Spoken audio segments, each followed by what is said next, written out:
인생에서 정말 힘든 순간 누구나 한 번쯤은 이런 질문 던져보지 않나요? 하나님은 대체 왜 침묵하시는 걸까? 오늘 이 근본적인 질문에 대한 하나의 신학적인 답변을 아주 명쾌하게 한번 들여다보겠습니다. 정말 가슴에서 터져나오는 그런 외침이죠. 바로 이 절규가 오늘 우리가 살펴볼 개혁주의 신학이 이 고통의 문제를 어떻게 바라보는지 그 출발점이 됩니다. 이렇게 버려졌다는 느낌? 이건 그냥 왜 답이 없지? 하는 수준의 문제가 아니에요. 이건 신이 정말 선한지, 전능한 게 맞는지 그 존재 자체에 대한 근본적인 질문을 던지는 거거든요. 그런데 우리가 힘든 일을 겪을 때 어디서 답을 찾으려고 할까요?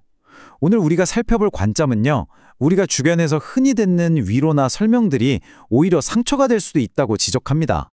그래서 이 신학적인 틀은요, 본격적으로 자기 주장을 펼치기 전에 이런 대답들은 잘못됐다고 먼저 선을 긋고 시작합니다. 꽤 널리 퍼져 있지만 사실은 문제가 많은 두 가지 관점부터 말이죠. 자, 화면을 보시면요, 먼저 번영신학이라는 게 있어요. 고통받는 건 믿음이 약해서 그렇다는 거죠. 그리고 또 하나는 율법주의. 마치 욥의 친구들처럼 네가 뭔가 잘못해서 벌 받는 거야 라고 말하는 거예요. 이 두 가지 접근법은 너무 단순할 뿐만 아니라 고통받는 사람에게 책임을 돌리고 신앙의 본질까지 흐리기 때문에 이건 아니다 라고 딱 잘라 말하는 겁니다. 자, 그럼 이런 쉬운 답들이 다 틀렸다면 도대체 뭘 붙잡아야 할까요? 여기서 핵심은요, 고통에 대한 어떤 간단한 이유 하나를 찾는 게 아니에요. 그보다는 하나님의 어떤 큰 목적, 그 틀 자체를 이해하는 데 있다는 겁니다. 그 핵심에 바로 하나님의 섭리라는 개념이 있습니다. 이 섭리라는 개념이 고통으로 가득한 이 세상에서 하나님이 어떤 역할을 하시는지 그 관점 자체를 완전히 바꿔놓습니다.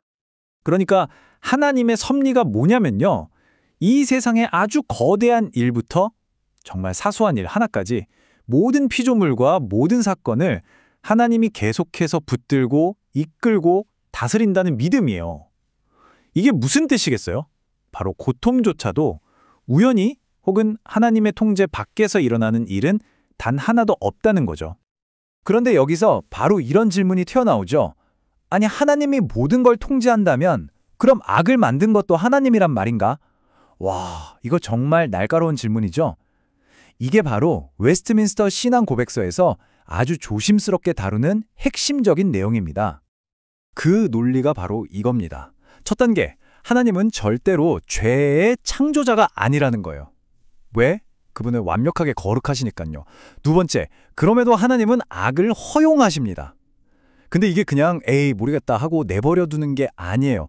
그리고 세 번째 단계가 중요합니다. 하나님은 그 악조차도 다스리신다는 겁니다.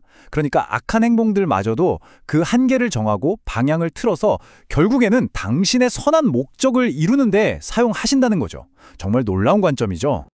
자, 이런 큰 틀 안에서 고난을 다시 보면요, 이제 고난은 그냥 재수없게 일어나는 비극이 아니게 됩니다.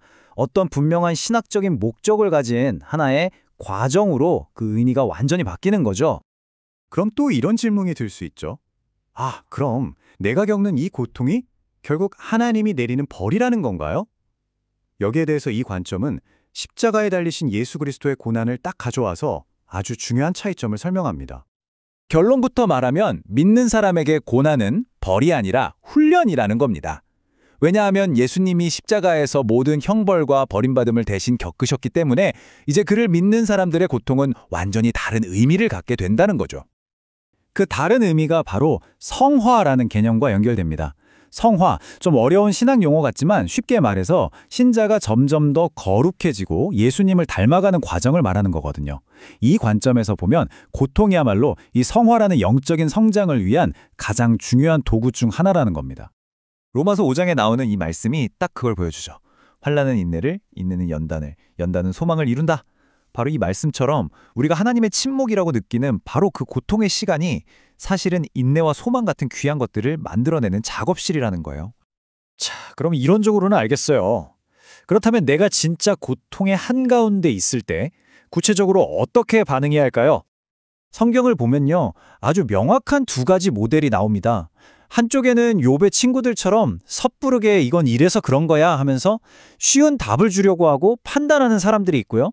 다른 한쪽에는 욥이나 시편의 기자들처럼 그 아픔을 숨기지 않고 정직하게 하나님께 가지고 나가서 부르짖었던 사람들이 있죠. 이 둘을 딱 대조해서 보여주는 겁니다. 그러니까 이 신학적인 관점이 우리에게 권하는 반응은 이런 겁니다. 감정적으로는 솔직하게 아픔을 토로하면서도 믿음의 뿌리는 하나님의 주권에 굳게 내리는 거죠. 그러니까 정직하게 탄식하세요. 하지만 동시에 하나님의 다스리심을 믿고 섣부른 설명을 거부하고 그분의 약속을 꽉 붙드는 겁니다. 결국 이 모든 설명이 향하는 결론은 어쩌면 이겁니다. 우리 인간의 머리로는 이 끔찍한 비극이 왜 일어났는지 그 구체적인 이유를 다 알 수 없다는 걸 인정하는 거죠.